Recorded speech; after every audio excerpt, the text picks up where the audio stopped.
It affects me on podcasts sometimes when I talk about certain parts of my story, and I think that's what connects people. It's being real, realism. relatable, and authentic. And that is that, if I was to teach a marketing, a digital marketing or a marketing course, the first thing I would say is you have to be authentic and relatable, because the Kardashian perfection model of doing things is gone. People are turning away from Hollywood. They're turning away from that. They're going towards the people, the creators that they can relate to. Are you tired of working more for less profits in your home service business? What if I could show you $100,000 in hidden annual profits in your business in less than 3 minutes? Would you be interested? And not only show you where, but how to create that 100K in 6 months or less without additional advertising or marketing spend guaranteed. Just go to sharpenthespearcoaching.com to see how truly simple it is. That's sharpenthespearcoaching.com. Do it now. And welcome back to STS Sharpen the Spear podcast with another incredible guest. I've got Christine Blosdale with us, and I'm excited for this because I've got another, I'm going to put it in a big category, Christine, of broadcasting. A broadcasting specialist, okay? So there we great go. stories. Yeah, good things. Christine, we're going to hold to our normal tradition of no one knows Christine better than Christine. Christine, fill us in. Give us a little backstory. Bring us up to speed. Sure, I'd be happy to. I am an expert authority business coach. I'm basically a media coach, and I help entrepreneurs of all stripes, all ages, get the word out about their business and their brand through media. And that means podcast, how to create a podcast for your business to promote the work that you do, but also creating TikToks, working on books. I love working on books with my clients because, as you know, having a book, especially a bestseller, is a really important step in establishing your expert authority. So I love doing those things as well. And I help also people. I take a look at their websites and go, no, yes, this is good. This maybe we should, zhuzh up a bit. So I love doing all of that. And it comes from my love of working with coaches, consultants, and a long history in broadcasting really helps me when I work with people on their podcasts, because I love the art of the interview. I love the art of audio. And we're fellow lovers of audio, I know. Yeah, it really is great. And it's really good to have you on here, Christine, because I want to get into some stuff. And there's so many benefits that I think are still podcasting itself is still, to me, in its infancy stage. Even though it's been around for a while, right, like many things, but I think it truly hasn't been, and I'm using this in a good way, exploited to its fullest potential. I think there's a lot more to do with podcasts than people are doing, which you train people to do, right, and you show them how to do that, which I think is fantastic, because I love the medium because, well, I get to meet great guests and have great conversations, but we really get to bring value to our listeners. 20 years ago, you weren't getting this.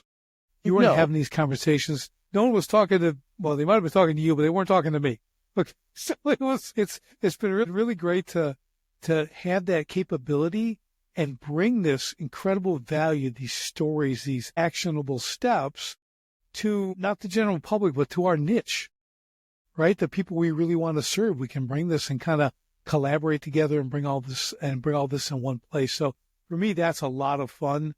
And I get so much value from listening to podcasts. It's kind of my thing. I read or listen to podcasts. And it's a heck of a lot easier to listen to podcasts than reading. So I don't know which is winning the race right now. Well, it's the great equalizer.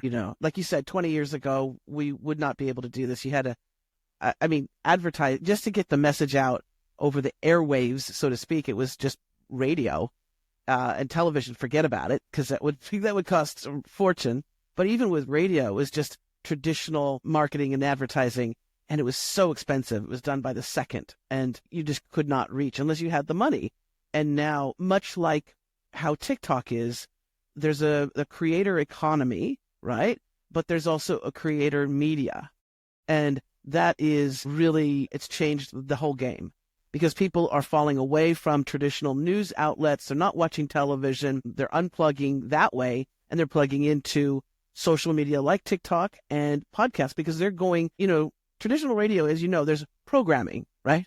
And with traditional radio, if you're driving in your car at 5 o'clock at night, you're going to get the programming that the radio station wants to give you.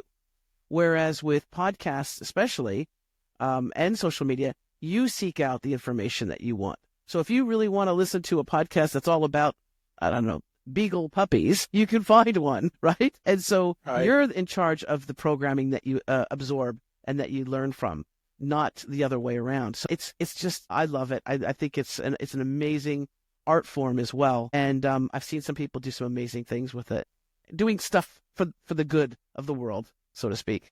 Yeah, it really is. And I like that creator media economy. I like that. I like that term. I think it's the first time I've heard that. So thank you for that.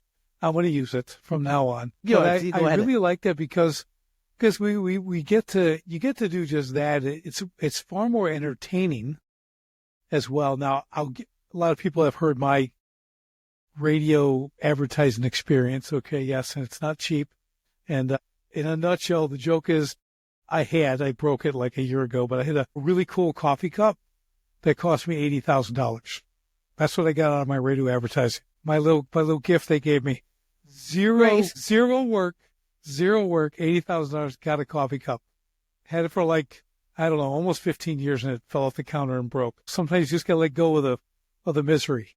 Yeah, let it go. It's okay, Richard. But it's really funny because and I'll tell you, you'll totally get this. So my business was custom water features, right? Beautiful waterfalls, ponds, streams, steel sculpture, beautiful stuff. Do you think you really should advertise that on the radio? Because it's pretty visual. It's pretty visual.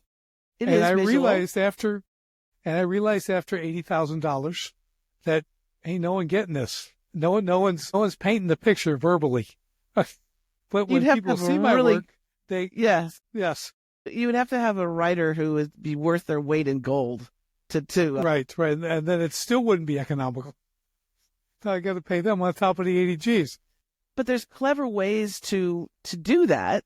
You know, you would have to have somebody that really thinks outside the box. I think it was started off on YouTube.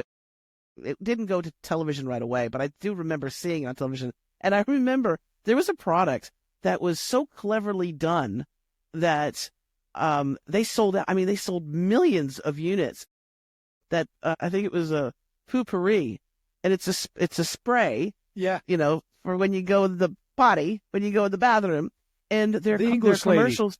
Their advertising the English was lady, right? So it was so funny, and humor, as we know, humor is a really great welcome mat for people because they, there were millions of people that started to buy poo spray, because of that commercial, because of that advertising. It was so clever and funny. And so, I would have loved to give them a crack at your, special water features advertising. Yeah, I don't know. I'd come up with something. Another one that reminds me of the Poo-Pourri is Dollar Shave Club. Remember the video he put out? Okay, I'm still getting blades in the mail from that, okay? 4 years later, okay, he did one video, like he shot the thing with an iPhone or whatever. And it was him moving through the warehouse. It was just perfect for whatever it was. And 4 years later, he sold that company for $1 billion. Jeez. Lever bought it for $1 billion, and it started with that video on Facebook. Yeah. And it's just like, and he did a second video, which was good, but nothing equaled that first one. That just launched. I know it's more on the anomaly side, that kind of level. Yes, obviously, it's not the regular, right. But I think the power of that, the power of what can be, they've all done Black Rifle Coffee, same thing, cool videos, right? People understand that, and they can make these themselves. That's the beauty of it. It isn't the $50,000 production team, and this. Back in the day, I was going to do a dog training video series because I work dogs and stuff like that. I said, hey, let's do this. I'll sell this like Purina. We'll get them to put it on the bags with this whole thing. And then it was going to be like this. I'm talking the 80s, okay? It's going to be like $20,000 to shoot this little video, this little training video. So I'm like, well, I'm not doing that. I just got out of the Marine Corps. I don't have anything. I have an idea. Like there's no fun, no nothing, right? So it's such a different world now. So I'd love to talk about that a little bit, just because you've seen the changes, and what you're coaching people on now is, let's just get into that. Kind of talk about that a bit, because I love the creative aspect, but also the economics of it is really, really fascinating. It opens the doors to so many people who are really creative, who are extremely talented, but they don't have those $20,000, $30,000, $40,000, right? And so my whole system, when I train people, if it's to create a podcast or if it's to show them how to create videos for social media and things like that, is to keep it simple, easy, and fun. And when it's simple, easy, and fun, you tend to learn quick. You tend to retain that system that you're working with. If it's technology that you're using, it's not as overwhelming because, again, it's simple and it's easy to do. And when it's fun, then, there's those synapses that connect that say, oh, recording this video or creating this podcast episode is going to be a fun experience and not something that we dread, right? So that style of training and coaching people has really worked. And especially when I have people that are technophobes, I have one client who she wanted a podcast. She's from Brooklyn and she's got this gorgeous accent, New York accent. And she's like, Christine, I've always wanted a podcast, but I don't know. I don't know how, but I have AOL. She was like, I don't know about this computer thing. And I said, Barbara, I said, listen, if I can, I said, if I could produce Roseanne Barr's radio show, and I did for a year, if I can do that, I can do anything. And I said, I can show you how to become a podcaster. And she learned the simple, easy way. And now she's got over 100 episodes. She's interviewed at Benatar. She's killing it. And she's in her her late 70s. And so it's when you get over the fear of things like, oh, that's going to be too hard.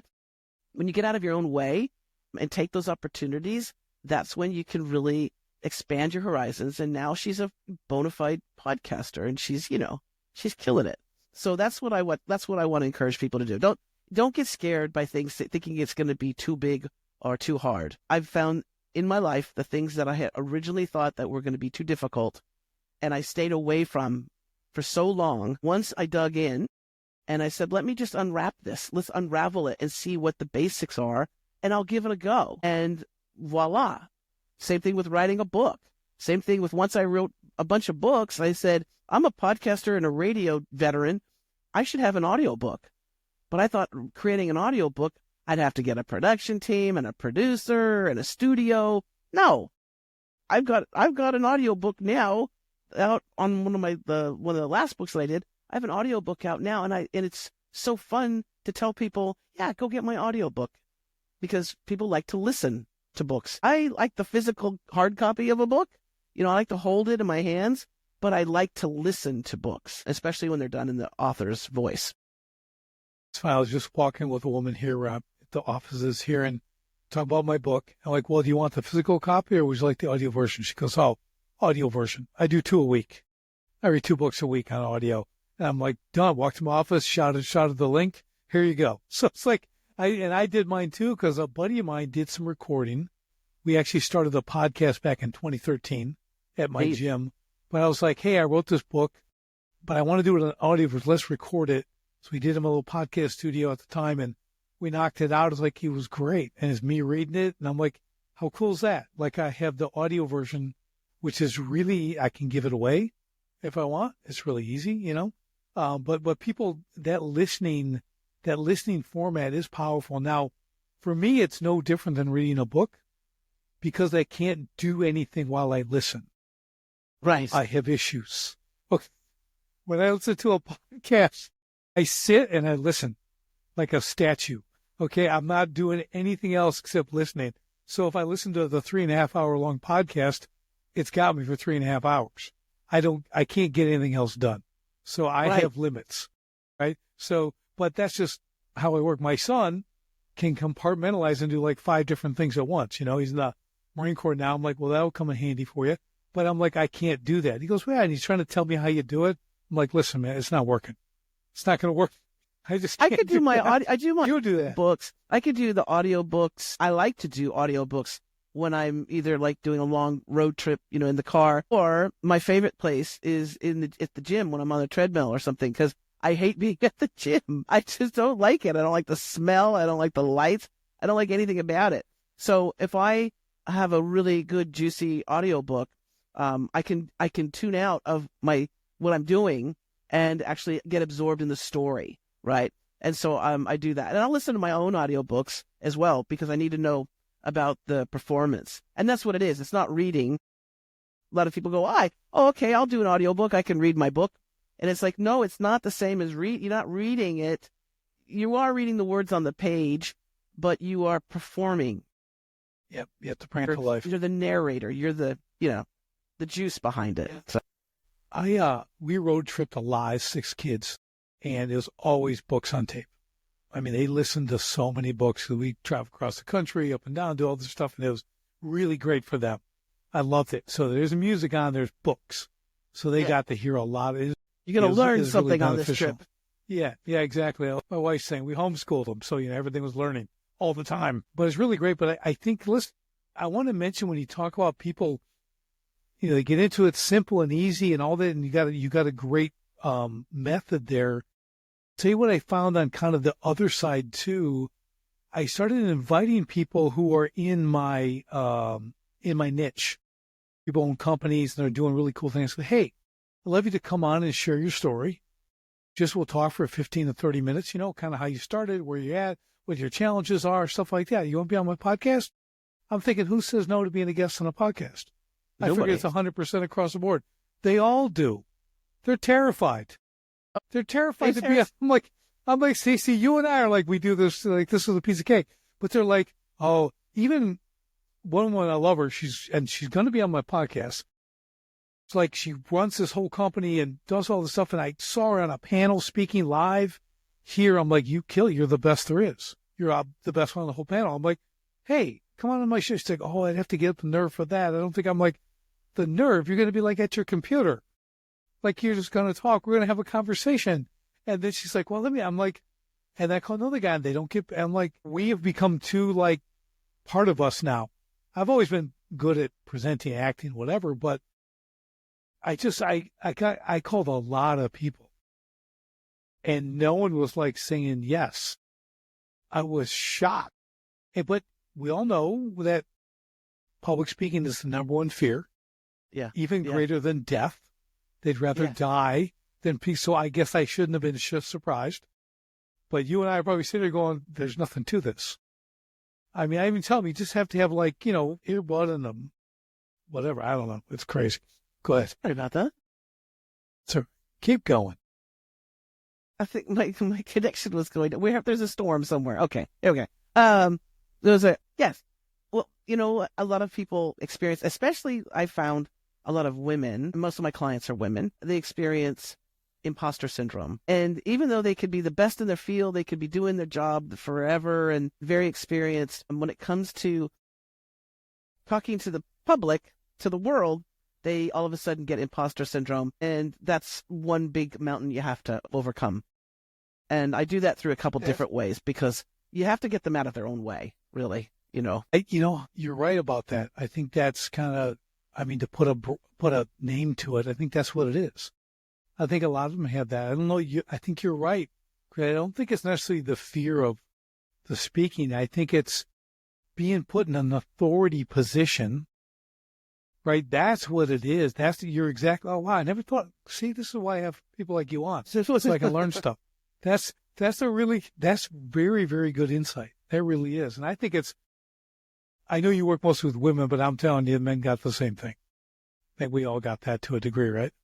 Well, and a great way to get over that, if you're someone who wants to help somebody get over that imposter syndrome, what I tend to do is, I tend to have them focus not on themselves, but to focus on the audience that they want to serve. So if their whole thing is, I've got one client who's she's a detective, and she helps keep kids safe, or she does a lot of missing kids, stuff. And so she's trying to tell parents, here's some things that you need to look out for your children's safety, online safety, and things like that. And she had a little bit of that as well. She was a little afraid and nervous. And I said, first of all, how long have you been doing this? She's like, 40 years, And I'm like, okay, you are the expert. Okay. But I said, instead of focusing on you and how you are going to come across, think about the people that you're serving, those parents that need to hear you, those children that need to be protected. And when you focus that, she's like, I'm fierce. Then she's like, I'll go slay a dragon, right? So when it's not on us and it's about the people that we serve, you tend to kind of get over that imposter syndrome because it's important to get that message out, right? Yeah, that's great. See, and again, I'm back to what we said about, I thought everyone would want to be on. Sometimes you forget how long we've been talking, like, to the public, right? Like, I performed as kind of like a kid, kind of a goofy kid in school, and then radio and so video, and I've done stuff, write, speak, and then it becomes just normal for me.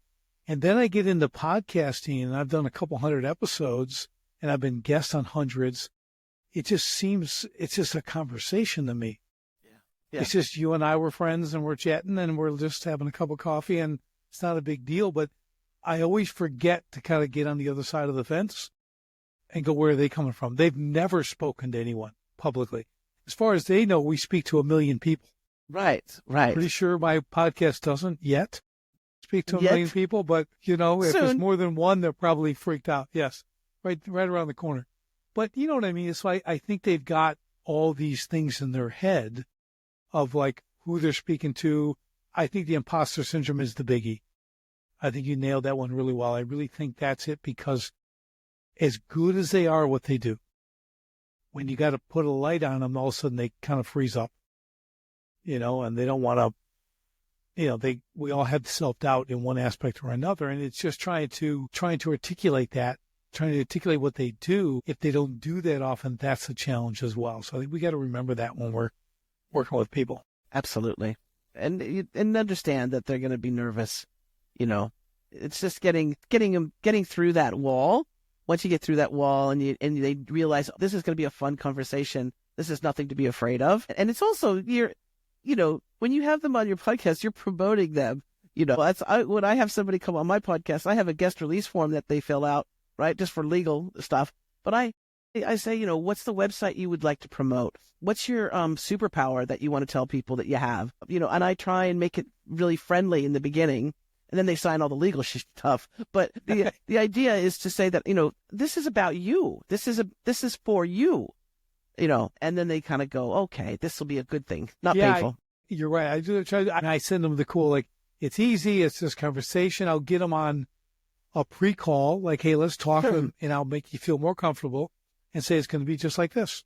Yeah. And then usually they're okay, but if getting them to that first call, that can be the struggle. So I guess the word of encouragement I want to put out there is, if you're out there and you're listening to this and someone actually asks you to be on their podcast, just say yes. Yes. It's not a big deal. Just jump on. I mean, again, even 5-10 years ago, it wasn't as easy to do this as a guest. You basically need a headphone with a little microphone like you use on your phone, and you're pretty much in, and your laptop, right, with the camera. It's like, it's not a big deal. It doesn't take much to do it now. It's not super high-techy. No one's bringing you probably into the podcast studio. It's remote. That's the best thing. You're sitting in the comfort of your own office and, whatever. But I just want to encourage people not to miss the opportunity. Like you said, Christine, they get to advertise, right? Yeah. Well, and here's the thing. You never know who's listening, right? It's the same thing with social media with my clients who go, I don't want to get on camera. Da, da, da. I say, you never know who's watching those videos. You never know whose life you're going to impact or change. And the same thing with being a guest on a podcast. You never know who's going to be listening. It might be your next client or customer. It might be somebody who's been struggling with an issue, and you talked about how you dealt with it. Maybe you had cancer, and you've come out and you're healthy and you're happy and you're vibing high. Maybe there's a person out there that really needs to hear that story. I talk about, for the longest time when I was doing, I did radio, but I worked for America Online many, many, many years ago, and I was a columnist.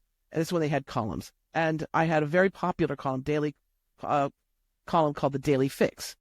And I wrote through a cartoon character, a very vampy, head-a-hopper, sort of glamorous cartoon. And, you never know who's reading you, right, or who's getting your stuff, you're just putting stuff out every single day on America Online. You know, your editor says, good job. Okay. And so you do that for a while. And one day I was out at dinner and I saw at a table next to me, Lily Tomlin and her partner at the time, Jane Wagner, who's a goddess. And my friend was like, go say hi. I know you love Jane. And I was like, no, I don't want to be that person who interrupts Lily Tomlin and her partner at dinner. And she said, go. I said, oh, okay. I got the courage up and I walked over and hi, Lily. Hi, Jane. You know, I said, I'm Christine. And then I don't know why I said, I'm also known as Beatbox Betty. And Lily and Jane, they stopped what they were doing and they looked at each other and they looked at me and they go, Beatbox Betty? And I thought they were about ready to like rip me one. I thought they were going to make fun of, I felt like I was like in junior high school again and the bullies were going to come out. And I said, yeah. And Jane goes to Lily, she goes, that's Beatbox Betty, Lily. And I'm like, what? And they said to me, we read your columns all the time. We think, and Lily Tomlin said to me, she goes, I think you're so funny. And my jaw dropped. I was like, what? So you never know who's reading your stuff or listening to your podcast or, you know, this was a perfect example of somebody that actually enjoyed the work that I did and somebody that I admired, you know, telling me that. So do the good stuff too. When you're doing your videos or you're doing your podcast, or do it like Lily Tomlin is listening to you. That's my 2 cents. Yeah. I love it. I mean, I get that people go, hey, I heard one of your podcasts. And I'm like, oh, you want to know which one? Like, I've been on a lot. I heard you on this podcast. I'm like, oh, that's all. You know, you're still kind of shocked. Yeah. You know, I've been on like hundreds, but I'm like, oh, that was really good when we were talking about this. I'm like, oh, that's awesome. Yeah, and I'm trying to remember. I've done a lot. Which one was that? Which one was it? You know, I don't remember. But also you get that feedback. You get people looking you up. You know, because a lot of times what I do when I guest on a podcast, I'll give away my audio version of my book. Beautiful. Just send me an email, 1-sentence email. Say, Richard, I saw you on Christine's show. I'd love the free copy of your audio version of your book. Cool. And I sent it to them. Right? But it's just like, it's such an easy thing to do, but now I'm engaged. Yes. Right? And then people do that and it's neat. Not as many people take you up on that as you'd think. Really? Now, yeah, you think, and it's not because my book is not good, because it is, but it's just like, why wouldn't you do that? You know, I don't know, but it's just like the same reason why you wouldn't come on a podcast. I don't know. Yeah, I love it because I just think what a great way to connect with people. Yeah. They get to listen to my story. I read it. You know, I didn't read it. I spoke it. I read it. Yes. No, I wrote it and read it. You performed it. Yes, I did both.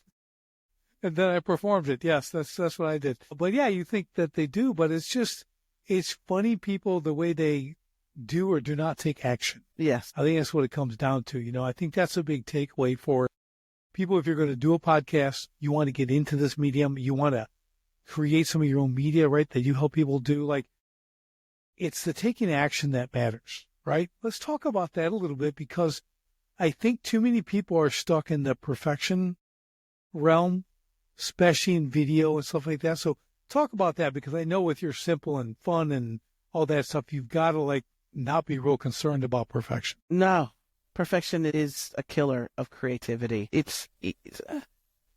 That is a big, and I have a few clients that have that issue as well, where they're like, I don't look this way, or the lighting was bad or whatever. And I say, it's about showing up. And like you said, it's taking action.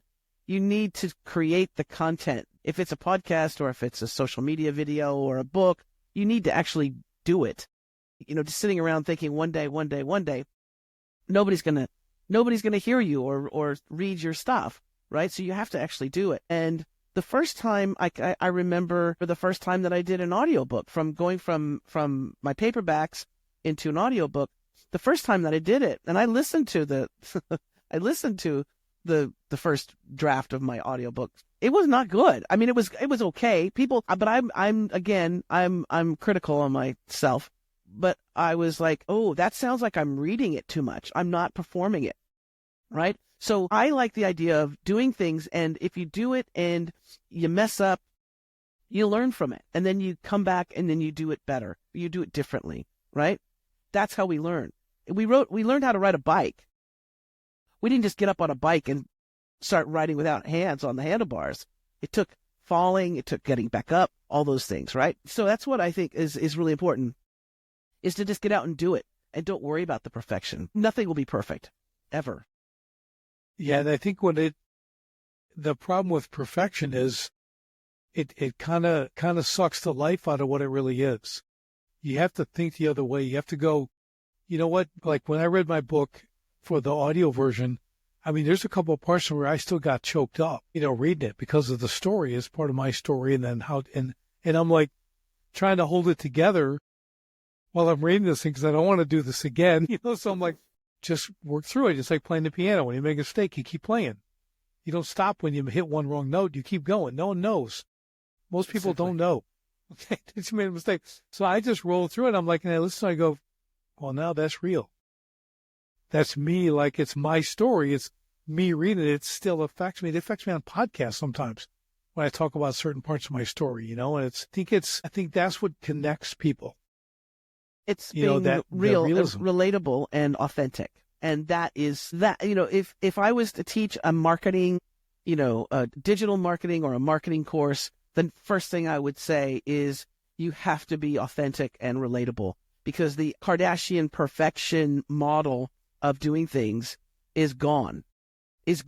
People are turning away from Hollywood. They're turning away from that. They're going towards the people, the creators that they can relate to, right? And that it's, when we were kids, I think we had like Dynasty and, we had these shows where it was just, where I think we were like, gosh, what it would be like to be a gazillionaire. But now it's about being relatable to people so that they feel that there's somebody that understands, hey, you understand my journey, right? And so I'll support you. And that's what's happening in the creator economy. Yeah.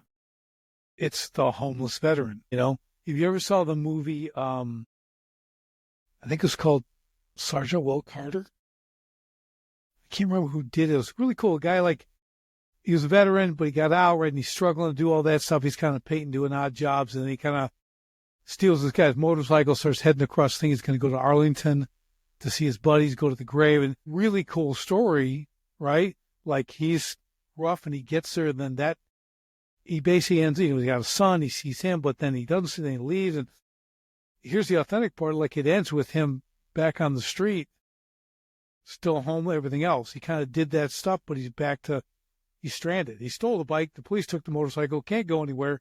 He's kind of stuck on the street, but that's real. Yeah. You know what I mean? You go through this story, and then it's not, he's rejoined with his family. Nope. He's back on the, right. That's a moving movie. You know what I mean? You go through that. That's the authenticity you're talking about. Yeah. He wasn't picked up by the reality of it. Two millionaires who decided to adopt him, and right. Yeah, right. Exactly.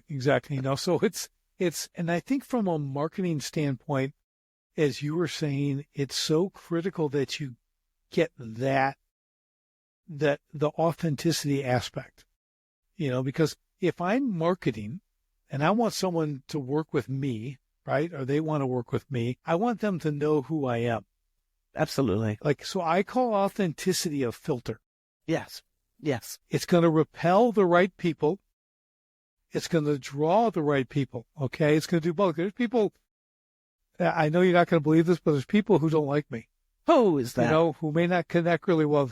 The one person, I think there's one person. No, but there really is. And I think that's important, because not everybody's my client, right? And just like when you're marketing, you're not selling to everybody. I understand that niche. So people get that connection, that know, like, trust, as they say. You've got to build that as being who you are. That's going to get you to people who are going to not just work with you, but they're going to get results because you're connected that way. They're going to do what you say because they connected with you. They respect you. You're straight up honest, or whatever the case. They understand they're getting exactly what you tell them. If they do it, it's going to work. And then they're going to tell their friend. Then they're going to refer you to other people. Yeah, that's what you want. Right. And who do they hang out with? People like them who are like me. Yeah. because they're like me. So it all works out. See, so you got there's no putting on this fake nonsense unless you're selling some worthless trinket that you don't care about. But if there's anything, when you're in a service business, especially, and you're serving people like you and I do and stuff, and you work with these people, man, they need to know what they're getting into. Absolutely. That's how I look at it. I mean, you need to know who I am. I'm not holding anything back here. So you're never going to, well, you might get shocked, but you're probably not going to get super shocked, but we're going to get things done because I'm a results guy. So we do. No, it's so important to be yourself and to, again, that authenticity. That's what brings people to your door, and it's what makes people feel comfortable and more comfortable to give you money. That's the transaction part, right? They're going to be much more open to writing that check or giving you the money to help them in whatever way that you're going to help them. So, yeah, that's really important. And I think like you, I'm sure you get this satisfaction as well. Like my greatest joy comes from seeing other people succeed. Absolutely. Right. I mean, but I know it's easy to say that, but like it really is like what drives me is seeing them go from here to there, to go up that mountain and get to the top and be like, I did this. And they don't need me anymore. It's totally okay. That's what I want. It's so cool. As a coach or a teacher, that's your whole goal is you want to see them go from here to here and then let them fly, right?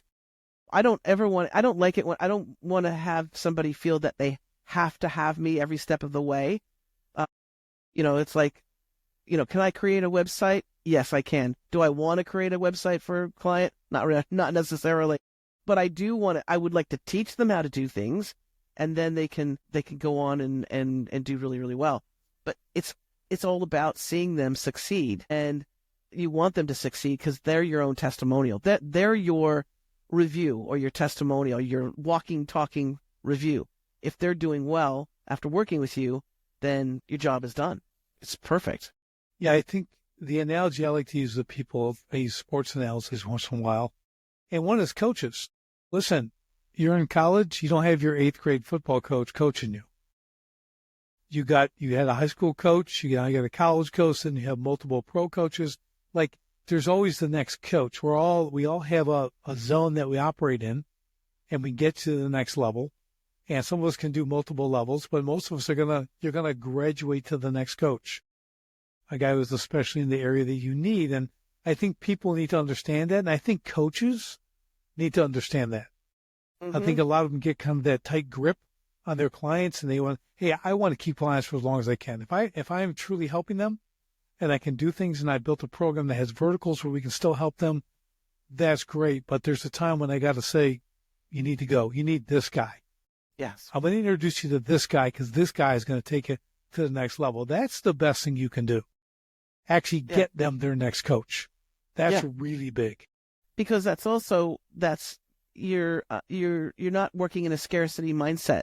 There's a lot of coaches and a lot of people that work from that scarcity mindset where I have to keep the client. I have to, I can't share my, this person. And my thing is that I'm really good at certain things, right? And I know I'm 1,000% confident in that realm. And then there's other things that there'll be somebody else that I know that they're the person that you want to go to. This person over here builds amazing websites and he loves to do it. And, that's the person that I want you to go to. That's why I like doing co-venture stuff too. I like doing joint venture JV stuff because a lot of times if I do a workshop or a webinar, I like to work with somebody who has my skill set, the level of my skill set, but maybe in a little bit of a different way. And we can together bring the audience something really, really good as opposed to just myself or just them on their own. But together you make this magical, peanut butter and jelly sandwich. And it's about serving the client. It's about serving the audience. Right. That's the most important thing. And all that other stuff will come back to you. Yeah. Yeah. And I think this episode is an example of that. Podcast, you're on with another guest, whether you're doing this, you're a book writer, you're whatever it is, we're collaborating, we're sharing stories, right? We're sharing different ideas and techniques. So people are getting, more than 2 for 1, right? Bringing a lot of value to this. And it's really important. Like, okay, should I be worried? I don't know. Christine's pretty good. I better not publish this. Yeah. She's going to make me look bad. I don't know. She's got a lot more experience than me. Maybe I'll tell her there was technical difficulties and I lost the recording. But she was too good. You were so good, it just erased itself. No, but you know what I mean? That's what we have to understand is like, we've all had different coaches. So you're not this, anomaly where you're the only one, the obvious and only choice. I was speaking with a client this morning who has an auto detailing business. It's new. He's starting up. And I'm like getting into like ideal client, how you do this, how you got to be. And I'm telling him like, you got to care about their car more than them. And I'm getting all into it. I'm like at like a 12 out of 10, right? Getting all keyed up about it. He's listening. I go, okay, I know I'm kind of excited, man, but this is what I do. I want you to be this way about, your detail, but to serve these people. And that was so much fun. He's getting all kinds of keyed up and starts sharing like, oh, I could do this and this, and that's right. He could do this and this. Don't just be the guy who washes a car. Yeah. You got car washers for that. Yeah. You're not that guy. You're going to their home. You're serving them. You're inside. They're going to know. I said, hand them your phone, open the door and stand by the car. You got to give me a picture of this. Like I did this. I detailed this. Like get more excited about their car than they are. Get into what you do, man, and then do it. It was so much fun. Spent like an hour and 15 minutes with this kid. I call him a kid because, well, he is. He's like 20 or something. But like, you got this, man. This is you. In a couple of you will blow this up. It'll be great. I said, you can just go. Oh, it's just so cool to see. But again, I want him to just do all this stuff and find the people to help him. I'm like, listen to every podcast on auto detailing. Right. Get the magazine. Start getting into this stuff, man. Find them the new thing. Bring that. That's your client. Look at their car. If it's full of fast food wrappers and garbage on the floor, they're not your client. Right. Your clients have clean cars. Right. Your clients have clean cars. Do you understand? And he's like, that makes sense. I go, yeah, because they like their car. Because they like their car. Right. They like their car. They want just to like their kids. They spend money on them. They spend money on them. Okay. It was just a really fun conversation, right? Just get all kinds of like jacked up building this thing, and again, just sharing with a kid, like, now go do it. Took all those notes. I know I just fire hosed you, but just take all that and go. Just come back and tell me what happens. And he will. Because he will. He'll have your enthusiasm with him, right? Instead of just saying, okay, exactly. you're a car washer. You're not. And he didn't get the overwhelm. You're an automotive detail expert. Yeah, I said, yeah, dude, it's just, we started getting, I know this is a weird tangent, but I'm like, you got to understand, like, this is a controlled environment. It's a car. And from a male's perspective, every day I wash my car every day, me personally. Every day I wash my car. Jesus. Okay. But I sit in it and I'm like, I have 6 kids and wife and I get home. So you can imagine it's not perfectly, like Alice doesn't live in her house, doing the Brady thing, cleaning up behind everybody. But I'm just like, when I'm in my car, it's perfect. It's your domain. Everything's clean. Everything's just the way I want. But I'll just sit there sometimes and just sit there because no one can mess with this. Right. In the house, I don't have an option. People live there. We live there. We do things. We cook and we do things. But this car, and I will pay to keep it this way. I love it. So that's what I was explaining to him. Like, that's how you got to serve them. This is a whole air cabin filters. Do you ever change those? No, but yeah, there you go. That's another upsell. That's an upsell. No one even knows where it is. Exactly. Like you can just do that once a year for them. I said, we started with it, and I go, I don't know anything about cars. I'm just making up stuff. I'm doing it, but it's like, yeah, I could do that. And it's that kind of fun. Like you said, when you make it simple and fun, like it's actually fun to figure out all this stuff that no one else is doing. You know what? I've got an idea too for you. You got to tell them. And I know that there's a way that you could do it. I know that there is, if at the very least, even having a sticker, but having a really nice air freshener thing that you leave. Because when you go get your oil change, they give you a little sticker.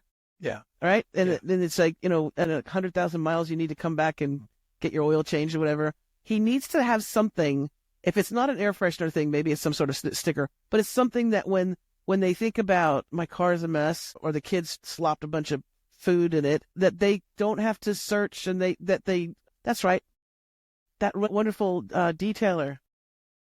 I was just thinking the air freshener thing because it's one thing I told him. I go, you're not. Well, I told him with your client, you're not hanging a Christmas tree air freshener from the mirror. No. Okay, that ain't happening. No one likes that. Okay. So, but I like the sticker idea, because I also told him, I said, you need another level of service that's on call. When they spill that soda, when they drop that pizza, whatever they've eaten in their car, like they shouldn't do anything, but they do it, they can call you and you're out there that day. Yeah. Yeah. That's the service you want to provide. Service. You are. And so they may use it one time, but at one time you're going to handle it. But like you're saying, you need to build the brand. That sticker's a brand. Whether you see Jiffy Lube or, Mark's Auto Repair or whatever it is, like that's part of the brand, but you got to make it so other people can see it. Begin to like, what is that? And then they find out, oh, that's that in-home auto detailer. He comes to you and all this is really cool. Yeah, I love it. See what we're doing? And especially when it's in the corner of the window there too. You don't realize it until you're like, right. Like a month later, you're driving and you're looking and you're going, oh, that's right. I have to bring my car back. I have to take my car back. That's right. It needs to be cleaned again. It's got to be cleaned. Exactly. Yeah, we're solving the awesome. world's problems, Richard. That's right. At least the auto detailing world. So yeah. You can world politics is next. Too. Yeah, war and that's it. The economy we'll work on next. We'll go to the easy stuff. Yeah, we'll go to the easy stuff next. Yeah. The world.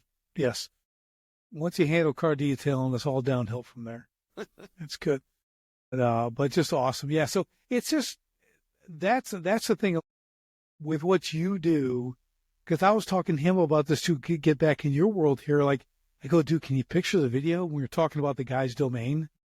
He gets in right after being detailed, and he's just kind of running his hand over the steering wheel, maybe the dash, how clean it is. And he's taking that deep breath, how good it's been. He's just, maybe he puts the seat back a little bit and he just stays there, and he's getting like, dude, that's a video. I'm like, see, you got to get in their place. You got to get in where they're at. They get that. And this came to your house and he did it that way. I go, it's so much fun to create that stuff.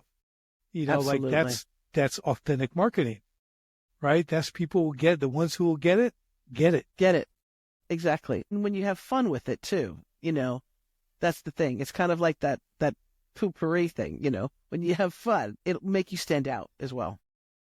Oh, when the kids get out, you pick them up from soccer, they get out of the car and you look over at the floor and there's the mud.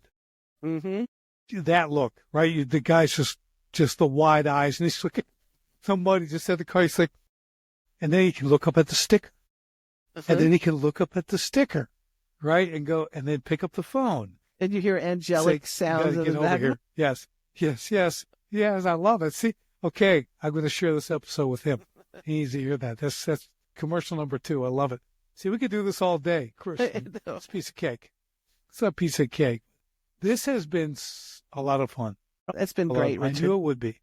Yeah, this has been good. So, how can people get in touch with you? They can follow you if they want to hire you to do your podcasting, video, marketing, everything else there is. Sorry, I'm not trying to brutalize it. I just, it's a big, you do a lot. It's good stuff. I do a lot. So Exactly. How do they follow you? First of all, I like to, someone like yourself, I like to talk to people first to see if I want them as a client, right? So I offer a free discovery call strategy session.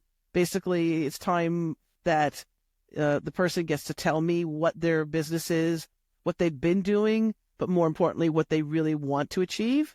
And then I work intuitively as well. So like if I'm not a psychic, but when I'm sitting down and doing that strategy session with them, a lot of times I'll come up with some ideas and I'll say, what if we do this? And they'll go, oh my gosh, I've always wanted to write a book, or I've always wanted to do, create a podcast, whatever. So it's free, and they can set that up by just going to chatwithchristineb.com. That's my direct booking link, right? Chatwithchristineb.com, and they can book that in absolutely free. And then if they want to see all my coaching and all the stuff that I've done in my books, they can just go to my official website, which is christineblosdale.com. And for people who don't know how to spell Blosdale, they can go to expertauthoritycoach.com. That's expertauthoritycoach.com. And it's got all the stuff. And you can also book a free strategy session there if you want. Yeah. Well, that's awesome. Thank you so much for that, guys. I would take advantage if you're thinking about writing the book, doing the video, starting a podcast. Christine's the person you want to talk to. So take advantage of this free strategy session to see if she'd be willing to work with you. Yes. And You have to be cool. I'm saying that in all seriousness because, yes, we all, when you've done this long enough, you learn to say no. You know, Richard. You know. We You all know. And we're doing it for your benefit. I don't say no to people. I don't say no to too many people, but when I do, I know I need to say no. We know we need to say no. Yes. That's it. Yeah, but it's true. And if you're in business, you've also said no to people. So this isn't some shocking thing. Yeah. We all have clients we don't want to work with. But it's rare. And depending on how long. Right. But if you've been in business long enough, like I'm 30 plus years, you've fired some clients. Yes. You got to do that too. There's times we just have to say, I think we're done now. Yes. I think you need to go. The divorce is final. The door. Yes. It's thank you, but goodbye. That's all good. But just take advantage of this, everybody, and just really connect with Christine. And if she can help you, I'd love to hear about it. Yeah. That's one thing I love. Someone connects with someone that I have on my podcast and they do something really cool. I want to know about it. Please. Let me know. And if you hear about, if you reach out to me from this podcast, please tell me when you do set up that session with me, that free session. Tell me that you heard me and what I was doing on the Richard's podcast on Sharpen the Spirit. That would be really great because then I can tell Richard. That's it. Say, see, there's people that are listening. Yeah, do it. See that? All two of you. So if one calls her, I'm at a 50%. Here you go. I'm killing it. You're killing it. See, half my listeners had called Christine. So 1 out of 2. That's good. You're wonderful, Well, thank Richard. you again, Christine. Any final parting thoughts? Just an encouragement. It's just like that silly Nike commercial. Just do it. Just do it. If you've been thinking about creating a podcast or you're thinking about being a guest on a podcast, I also help people do that. I help get them on podcast shows. But if you are, writing that book, whatever it is, just do it. Again, if you keep saying one day won't come, and you'll be regretting the fact that you never did it. So please do step out of your comfort zone and just do it, and you'll be surprised and shocked. And again, you'll never know who's listening to you, who's watching you. You'll never know unless you do it. Right? Love it. Imperfect action is the road to success. Absolutely. Love it. Right. Well, till next time, everybody, we'll see you again on STS, Sharpen the Spear podcast. And don't forget, revenue feeds the ego, profit feeds the family. So if you want to see how I can show you at least $100,000 in hidden annual profits in less than 3 minutes, and not only show you where, but how to create that 100K in 6 months or less without additional advertising or marketing spend, guaranteed, just go to sharpenthespearcoaching.com. See how truly simple it is. That's sharpenthespearcoaching.com. Do it now.